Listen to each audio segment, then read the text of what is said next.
So good evening everyone. So it's so nice to see such a pleasant evening for all of us.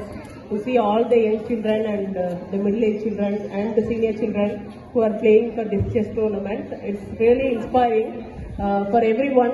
I hope mainly for the competitors and also the students as well. Thank you Ravichandran sir for organizing such a great tournament. I think this is the second tournament that was organized at state level for Chengalpet students.